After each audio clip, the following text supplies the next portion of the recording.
Good day everyone, welcome to Go E-Vehicles, your electric vehicle channel.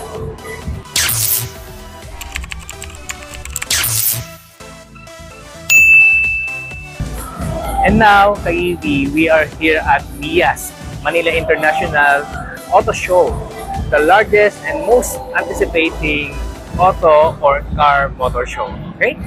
Dito tayo para i-explore yung mga electric vehicle na meron dito. Alam naman natin, the future of vehicle is electric. Expect natin na marami tayong mga electric vehicle na makikita dito at may explore. Tara at samahan nyo akong umikot. Let's go! Okay guys, isa sa mga nagpapakilalang brand ng mga electric vehicle ngayon dito sa Pilipinas ay ang Ceres. Okay guys, isa sa mga in-introduce nila dito ang Ceres 5 na electric vehicle. Okay, ito yung variant na extended range na tinatawag nila, na kapag naubos na yung kanyang battery ay pwedeng gasolina na nagpapagana sa kanyang generator to charge the battery. Yun po yung sinabi ng management ng Ceres. And also, this one is E5. This is a plug-in hybrid electric vehicle or PHEV. And also, this one is Ceres 5 top variant. Okay? Ito yung white version ng ating pong ni-review. Kung may time ka, pwede mo i-scroll ang ating video section at makikita mo yung ating review patungkol sa Ceres 5. Okay? This is a full electric vehicle. Okay? Ito yung tinatawag na BEV.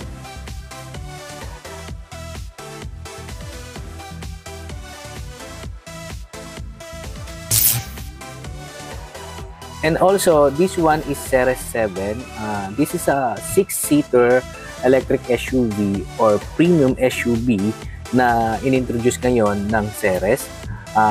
One of a kind din ito at makikita niyo ito sa mga susunod na video natin sa atin dito sa Go E-Vehicle. Okay guys, this is a Hycan A06 Plus. Okay, a new entry from the Hycan.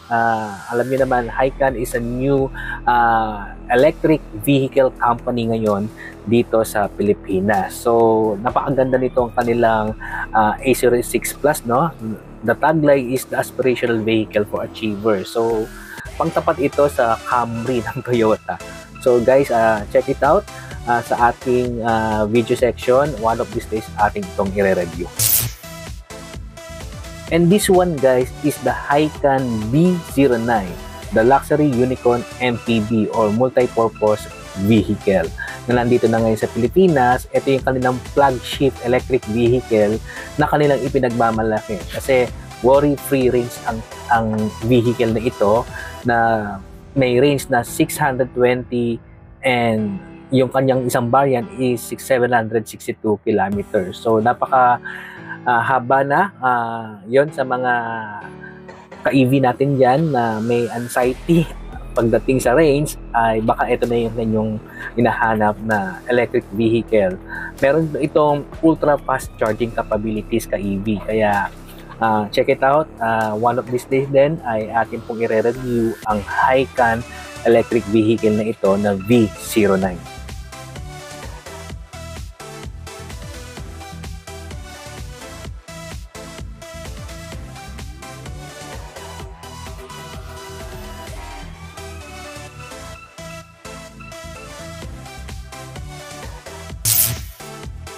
And this one, guys, is the Hycan Z03.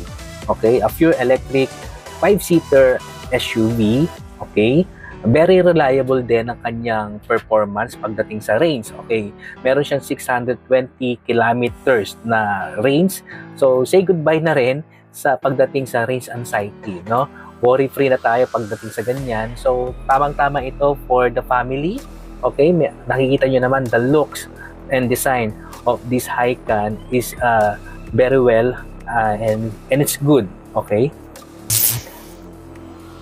Okay guys, nandito na naman si MG. Okay, last year nakita natin ng MG na nag-release po ng electric vehicle sa EVAP. Okay, and now dito sa Mias, nakita ulit natin sila na may mga bago silang mga electric vehicle na inilaunch. Okay, and this one is the MG ZS EV. Okay, this is the subcompact crossover na mula sa MG. Then of course, kilala naman natin ang MG pagdating sa mga sasakyan nila, and ngayon nakikita natin na pinupush na ng MG yung mga electric vehicle na kagaya nito.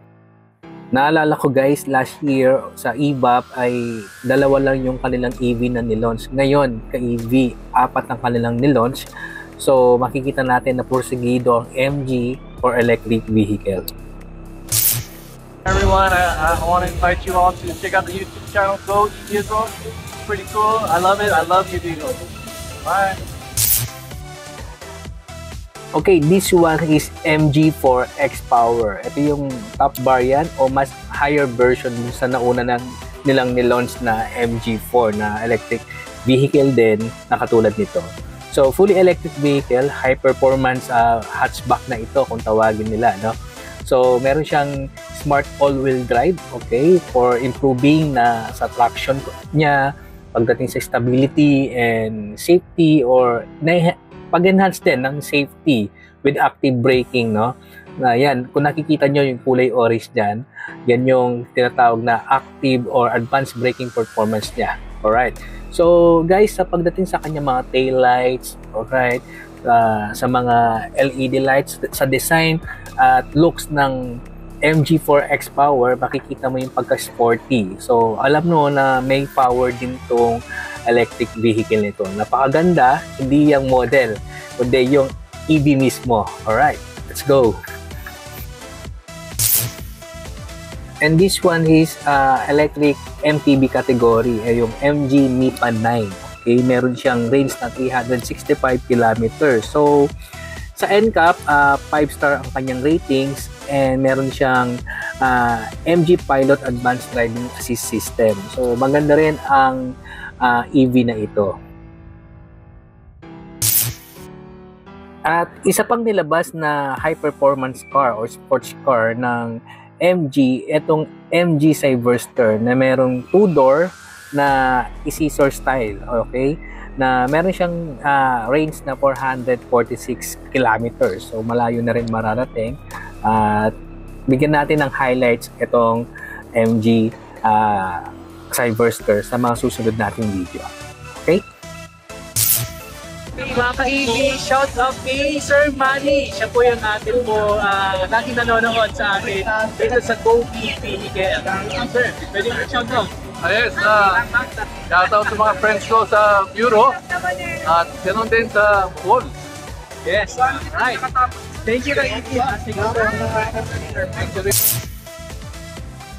Guys, isa rin sa mga nakikilala na ngayon pagdating sa commercial vehicle, lalo na sa gasoline, ay yung Photon. Ngayon ka-EV, nauuna rin sila pagdating sa mga commercial vehicle. Yan, ang Photon ay naglabas ng kanilang electric pick-up or tinatawag nilang Thunder EV. Okay, napakaganda rin ito, napaka-brusco. So, at the same time, pwede siyang pang business, pwede siyang pang sarili or pang personal, no? So, guys, kung nakikita nyo ng personal ito, ay very brusco talaga ang datingan ng electric EV na ito. Okay? Guys, ito yung kanilang Transvan EV na pang-deliver or pang-lalamove. Okay? Pwede ito sa pang-ikot-ikot dito sa Metro Manila at hindi mo na kailangan magpagas dahil sobrang tipid ito for sure. Kasi solo-solo mo yung kita at wala ng gasoline.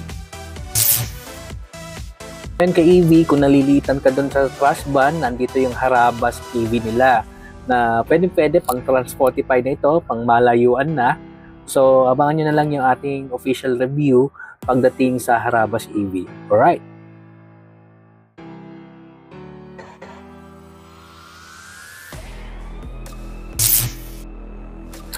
Guys, ito yung ating na-test drive sa NLEX nung last time o last month. Okay?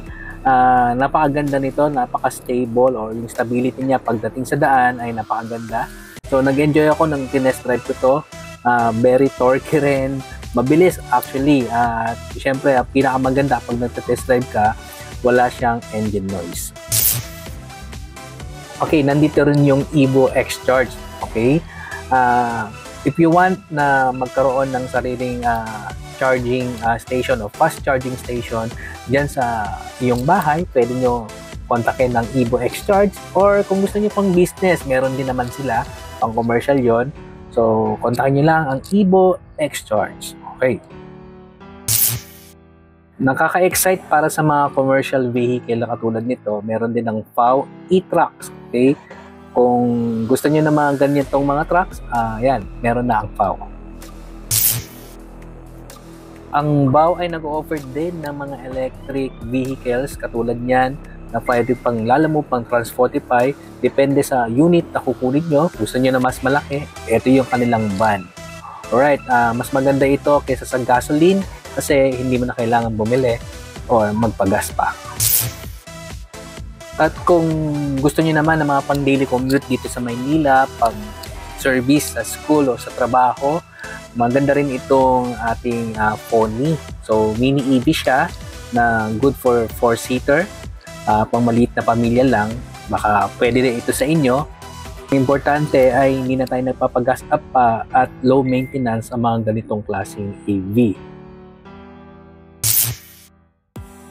Kung gusto nyo ng medyo malaki ng konti na 5-door, ito yung ino-offer ng BAW, yung kanyang Brumby. So, yan. Kung kanina ay 3 doors lang, ito ay 5 doors. Okay? Guys, kung may time kayo, pwede nyo i-scroll ang ating video section dito sa Go E-Vehicle sa YouTube channel. Doon makikita mo may mga mini EV tayo doon, kagaya ng DFSK Candy. Baka pasok na sa inyong budget at sa panlasa nyo yung candy ng DFSK. Okay, muli nakita natin ulit ang Hongqi, isa Chinese brand e-car na nag-introduce ng kanilang Hongqi EQM5. Okay, it's a fully electric vehicle din ito na meron ang Hongqi. Bisitahin natin minsan ang kanilang showroom para ma-review natin ang kanilang mga electric vehicle na katulad nito. And this one guys, this Hongqi E-HS9. Okay, a full-size smart electric SUV itong EV na ito. So, meron siyang panoramic sunroof, and of course, kung i-background check natin ang Hongqi po ay sila po yung mga leading brand pagdating sa mga political. Ito yung madalas ginagamit ng mga politician doon sa China at yung mga matataas na tao. So, masasabi natin na premium ang Hongqi kasi yun nga, ginagamit ng mga politician doon sa China. So, yun, kung makikita nyo naman ang design, napaka-premium nitong SUV na ito. So, marami rin na tumitingin dito nung nandoon ako. So, equip ito ng ultra-fast charging, kaya hindi kayo mag-aalala. So, agad-agad mapupuno ang ating baterya. Hi everyone! Please support Go E-Vehicle for more EV contents. Thank you!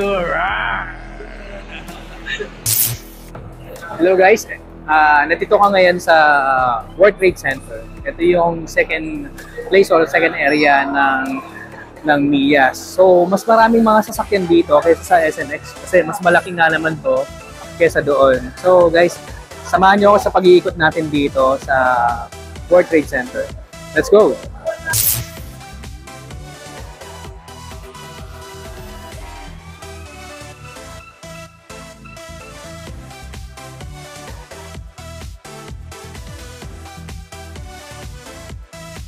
Okay, this one is EQ7. It's an electric compact crossover SUV by Chery. 5-door SUV ito na may long range na 512 kilometers. So, yan ang kanyang top of the line at meron siyang standard range na 412 kilometers. Okay. The car of the hour, the R03. Okay guys, isa rin to sa mga nakita natin last year sa EVAP. Okay, isa yan sa mga nagkaroon ng malaking exposure doon at pinanood natin at nakita natin mismo.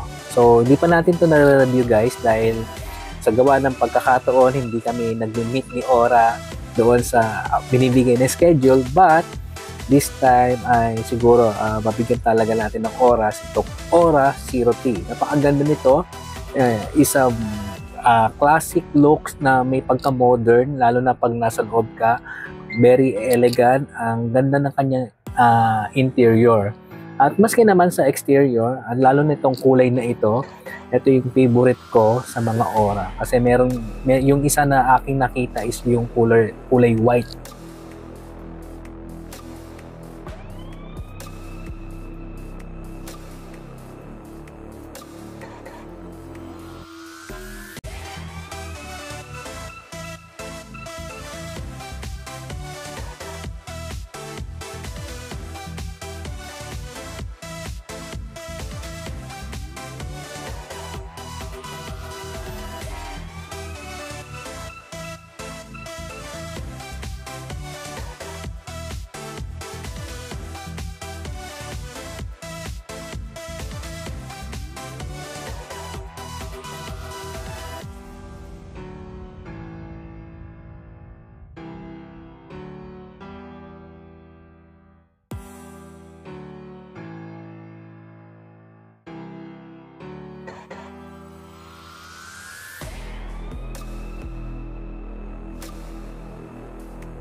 Hi guys, this is ATV Wonder, aka Batman ng Pilipinas. Please support Go E-Vehicles yan for more electric video like electric vehicles, and of course more channels to come, and of course don't forget ATV Wonder is following this guy. He's a good guy. More power.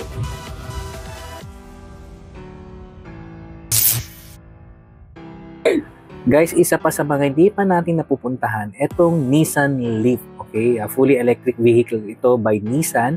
I hope na this time ay ma-review na natin. Alright, guys, ito yung Coswheel na US brand. Okay, marami rin naman maghahanap niyan. Ito yung Coswheel na foldable. Okay, tingnan natin guys kung paano ito napo-fold.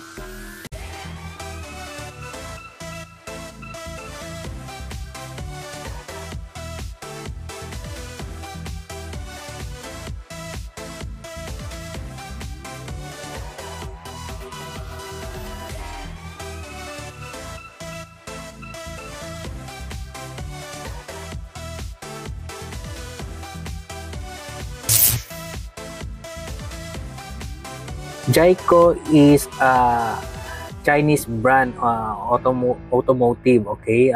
Nandito na sa Pilipinas at eto nga nilabas nila ang Omoda EV.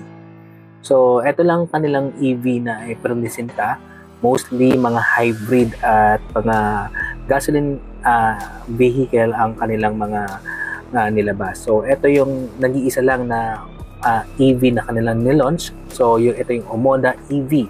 So, meron tayong schedule nito by May.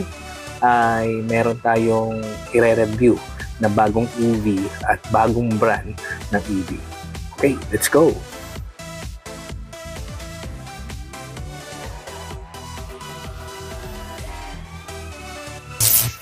We are so amazed sa mga nakita natin mga electric vehicle dito sa Manila International Auto Show. So, mostly mga electric yung mga nakita natin dito. Parang mas marami pa yata, no? Parang 60-40 ang kinalabasan. So, guys, katulad ng iba, mas marami po yung mga tumitingin dito sa mga electric kesa sa mga internal combustion engine na dati na nating mga na gagamit ng mga sasakyan. So guys, yun nga, kung hindi ka pa nakasubscribe sa ating channel dito sa Go E-Vehicle, please subscribe ka na. At kung may time ka ay panoorin mo ang ating mga video dyan sa ating video section. And sa mga nasa Facebook, yan, okay, meron din po tayong Facebook page na Go E-Vehicle. Pinopost din natin yung mga videos natin doon. So, please, follow na lang ang ating Facebook page, okay? Sa mga hindi pa po nakakapag-try ng mga electric vehicle, mahalaga na matry nyo po yung mga electric vehicle, no? Kasi pag na-try mo to, malamang may isip mo na maganda palang naka-electric or naka-e-car na, no? So, tara, let's go!